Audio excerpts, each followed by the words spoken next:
सम्राट या गुर्जर जो है जाति, वो शूद्र जाति है।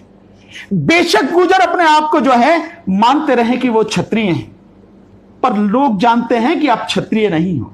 आपको क्षत्रिय बनाना, आपको ये सारी चीजें कहना, ये सिर्फ राजनीति है। राजनीति में आपका लाभ लेना होता, फायदा लेना होता है, इस्तेमाल आपको करना होता है, बाकी आप कुछ नहीं। उनकी नजर में आज भी आप शूद्र ही हो।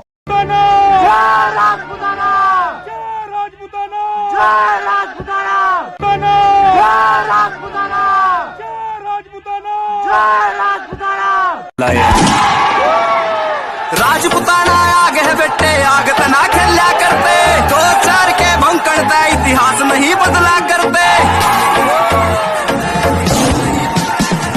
राजपुताना आग है बेटे, आग तना खेला करते, 2-4 के भौंकड़ता इतिहास नहीं बदला करते। ठाकुरों की होड़ करण की नाव का तो तुम्हारी है, वो एक अकेला राजपूत पूरी कायनात पे भारी है। एक अकेला राजपूत पूरी कायनात पे भारी है। एक अकेला राजपूत पूरी कायनात पे भारी है। इसलिए कृष्ण के वंश के जो लोग हैं, जिन्हें यदुवंशी या यादों कहा जाता है, हमारे ब्रज में उनको बोलते हैं जादौन, वो कृष्ण के वंशज माने जाते हैं। और भारत में सबसे कम संख्या आपको जादौन की मिलेगी, जो कृष्ण के वंशज हैं पक्के। बोलो जय श्री कृष्ण। जिन्हें यदुवंशी या जादौन कहा जाता है, भारत में वो कम मिलेंगे, और वो चंद्रवंशीय क्षत्रिय राजपूत होते हैं। बोलो जय श्री कृष्ण। तो गोविंद इस भूमि पर लीला। हिंदू संस्कृति के अंदर जब भी कोई बहुत बड़ा आक्रमण हुआ, उस समय किसी ने शस्त्र उठाया है तो वो क्षत्रिय कहलाया है। और जो शास्त्र लेकर के धर्म का प्रचार करते थे, ऐसे गुरुजनों की रक्षा करने के लिए भी किसी का हाथ आगे बढ़ा तो वो भी क्षत्रिय का था। मर्यादा पुरुषोत्तम राम भगवान से लेकर के और आधुनिक भारत तक ये बात, ये गर्व के साथ आप लोग कह सकते हो कि लोग तरसते हैं, दुनिया के लोग तरसते हैं हिंदुस्तान को देखने के लिए, और सपने सजोते हैं कि एक बार मुझे भारत में जन्म दें। और उसमें भी लोग तरसते हैं कि जन्म दें तो क्षत्रिय कुल में दें। और अच्छी बात है, कभी भी कोई घटनाक्रम चला हो विश्व के अंदर, आप लोगों ने इतिहास उठा करके देखा हो और पढ़ा हो, तो राजपूत के समान कोई सूरवीर नहीं हुआ, राजपूत के समान कोई दानवीर भी नहीं हुआ, राजपूत के समान सेवक भी नहीं हुआ, और राजपूत के समान कोई संत भी नहीं हुआ है।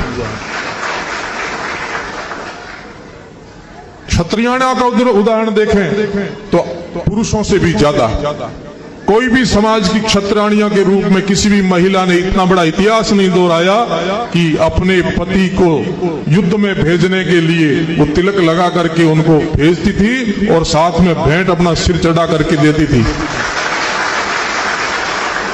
जब जरूरत पड़ती थी तो खुद क्षत्रियाणियां तलवारें उठा करके मैदान के अंदर धर्म, गाय, संस्कृति और सभ्यता के लिए अपना बलिदान देती थी। ऐसी जननियां, ऐसी कोख, ऐसी माताएं और बहनें इस हिंदू संस्कृति की जो पोषक है, वो क्षत्रियाणियां आपकी माताएं और बहनें, उनको भी मैं सलाम करते हैं।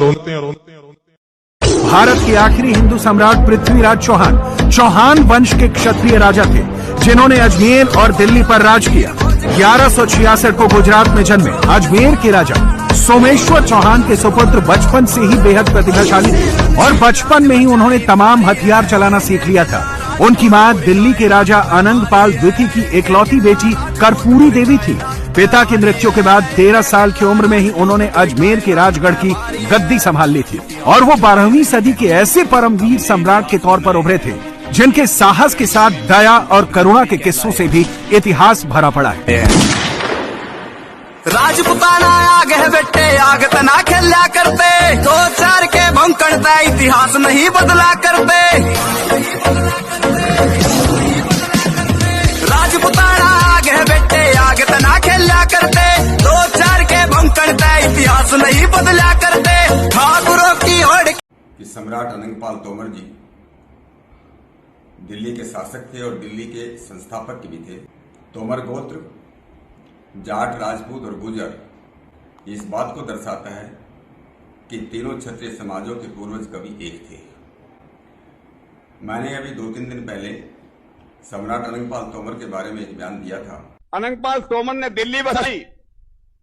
वो अनंगपाल तोमर हमारी जाट जाति के गौरव थे। मेरे बयान से अगर किसी को आहत हुई तो उसके लिए मैं खेद प्रकट करता हूं। जो जाट नहीं थे वो राजपूत थे। और राजपूत समाज तो मेरा बहुत बड़ा समर्थक रहा है। मैं उनका प्रत्येक क्षेत्र में और प्रत्येक मंच पर मैं उनका सम्मान करता हूं।